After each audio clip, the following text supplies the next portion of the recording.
Newsday, BBC World Service. Ghana's parliament is set to vote today on what could be one of the world's toughest anti-gay laws. The act, called the Promotion of Proper Human Sexual Rights and Ghanaian Family Values Bill, would effectively make it a crime to be gay, bisexual or transgender. Proposals include anyone who identifies as gay or transgender facing possible imprisonment for up to 5 years. Also, anyone who promotes or supports non-heterosexual identities could be put away for up to 10 years. The bill also includes requirements to denounce suspects. Let's talk to Samuel Nate George, Member of Parliament and one of the main sponsors of the bill. He joins us on the line now from Ghana. Welcome to Newsday. A very good morning to you, Claire, and to your listeners. Well, it's good to have you on the programme. You'll know the arguments against this, so let's get straight to it. Your critics will say this is a bill that is hateful, in essence, and is turning Ghanaians against one another. What do you say to that? Well, that's a very unfortunate reading for anybody, or conclusion for anybody to draw, because this is a bill that enjoys the support. At the last research that was carried out by a private civil society organization, 93% of Ghanaians support this position. Laws are a reflection of what society desires. The UK, for example, has laws that reflect what the British people want. Brexit is a reflection of what the British people wanted. It's not a reflection of what everybody wants, but it's a reflection of what majority of the people want. Majority of the people in Ghana support heterosexuality, and we do not understand why anybody is going to see an expression of that desire to represent hatred. That is what we believe. Well, let me give you one example then, because one of the ideas in the bill is conversion therapy for people who may be gay, bisexual or transgender. The UN says conversion therapy is torture. Do the majority of Ghanaians support that?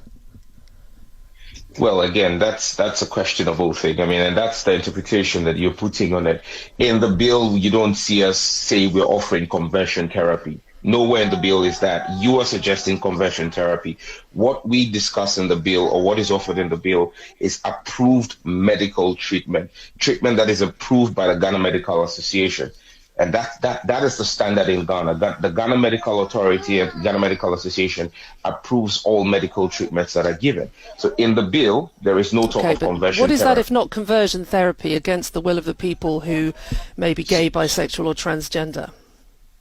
So if you have an intersex person and they're going corrective surgery because they realize, and let's be clear, science is science. Science will determine whether you're male or female when we do a sequencing of your DNA. There is no gender neutrality when it comes to determining who is male or female. Your genetics show which sex you are.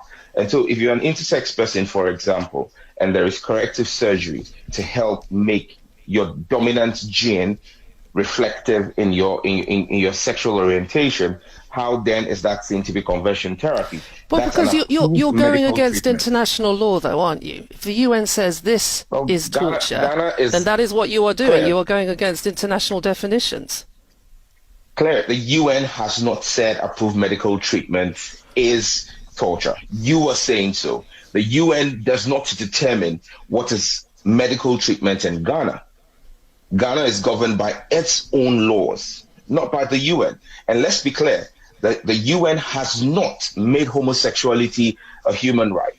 The UN has not had any votes in the General Assembly. In fact, the Ghanaian government has had the occasion to say to the homosexual cabal, if you want to have a vote on this, table it before the UN General Assembly and let us have a vote on it.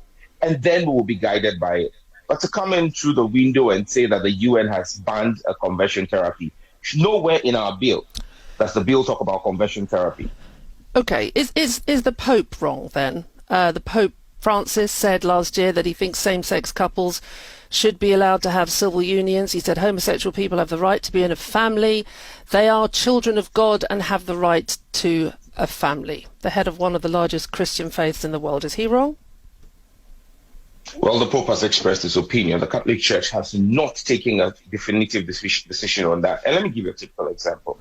The Methodist Church in the UK has said that they're going to allow for gay marriages and all. The Methodist Church of Ghana has disassociated itself with that decision. We are not under that. We're not going to be bound by the decision of that church. This bill is supported by the Catholic Bishops' Conference of the Ghana. Bible, Genesis 1:27 says, God created man in his own image, in the image God, he created him, male and female, he created them. If he created man and woman in his own image, then he created homosexuals, bisexuals and transgender people too, didn't he? Well, Claire, my bill is not a religious bill. It is a bill on cultural values. But if you want to go into the Bible, I'll grant you that. Bible says God created Adam and Eve, not Adam and Steve. He says, for this reason, a man shall leave his mother and father and cling to his wife. It didn't say cling to another man. And so if you want to read the Bible, don't read just one part of it. We can read the Bible and go explicitly. Again, the same Bible tells us that God destroyed Sodom and Gomorrah because of homosexuality. So when you want to quote the Bible to support homosexuality, let's be very clear. Well, I'm not doing that. I'm merely testing your arguments out, as millions of people listening to this around the world would do in my position too. That's my job as a journalist. But we thank you. Sure. We thank you very much for joining us on Newsday. Samuel Nartey George, Member of Parliament in Ghana, one of the main sponsors of